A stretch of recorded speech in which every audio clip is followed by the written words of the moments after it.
હરે કૃષ્ણ મહારાજની જય, શ્રી લક્ષ્મીનારાયણ દેવની જય, શ્રી નરનારાયણ દેવની જય, શ્રી ગોપીનાથજી મહારાજની જય, શ્રી રાધારમણ દેવની જય, શ્રી મદન મોહનજી મહારાજની જય, શ્રી ધર્મ ભક્તિ વાસુદેવની જય, શ્રી ઘનશ્યામ મહારાજની જય, શ્રી નારાયણ મુનિ દેવની જય, શ્રી મર્યાદા પુરુષોત્તમ શ્રી રામચંદ્ર ભગવાનની જય, શ્રી બાલકૃષ્ણ લાલની જય, શ્રી વિઘ્ન વિનાયક દેવની જય, શ્રી કષ્ટભંજન દેવની જય. ઓમ નમઃ પાર્વતી પતે. હર હર મહાદેવ હર. શ્રી ગરડા પ્રથમ પ્રકરણનું ચોથું.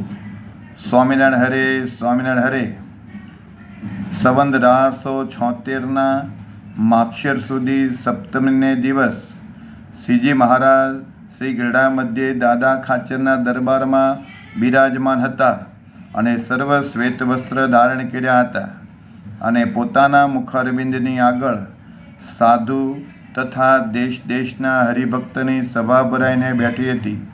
પછી શ્રીજી મહારાજ બોલ્યા છે, ભગવાનના ભક્તને પરસ્પર ઈર્ષ્યા ન કરવી.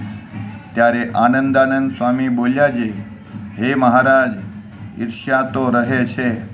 ત્યારે શ્રીજી મહારાજ બોલ્યા છે, ઈર્ષ્યા કરવી તો નારદજીના જેવી કરવી. જેમ એક સમયને વિશે નારદજી અને તુમ્રુ એ બે વૈકુંઠને વિશે શ્રી લક્ષ્મીનારાયણ દેવના દર્શન કરવા ગયા. તે શ્રી લક્ષ્મીનારાયણ દેવ આગળ તુમ્રુએ ગાન કર્યું. તેણે કરીને શ્રી લક્ષ્મીજી તથા શ્રી નારાયણ એ બે પ્રસન્ન થઈને તુમ્રુને પોતાના વસ્ત્ર આભૂષણ આપ્યા. ત્યારે નારદજીને તુમ્રુ ઉપર ઈર્ષ્યા આવી છે. હું તુમ્રુના જેવી ગાન વિદ્યા શીખું ને ભગવાનને પ્રસન્ન કરું.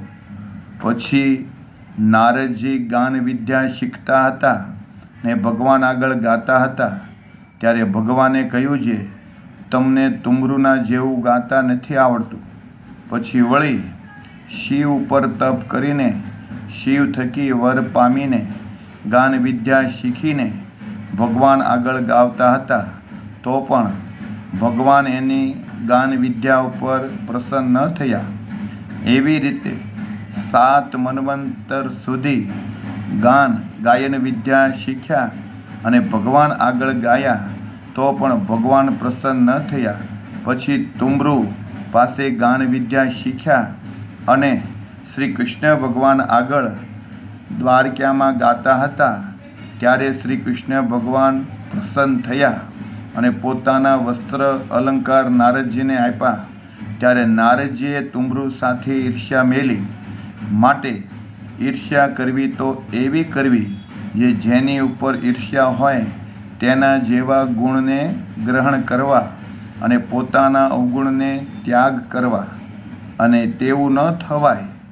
અને જે ઈર્ષ્યાએ કરીને ભગવાનના ભક્તનો દ્રોહ થાય તેવી ઈર્ષ્યાનો તો ભગવાનના ભક્તને સર્વે પ્રકારે ત્યાગ કરવો.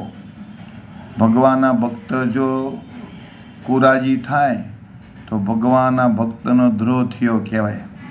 માટે ભગવાનના ભક્તને સર્વે પ્રકારે ઈર્ષ્યાનો ત્યાગ કરવો. ઇતિ શ્રી વચનામૃતમ શ્રી ગરડા પ્રથમ પ્રકરણનું ચોથું થયું. સહજાનંદ સ્વામી મહારાજની જય.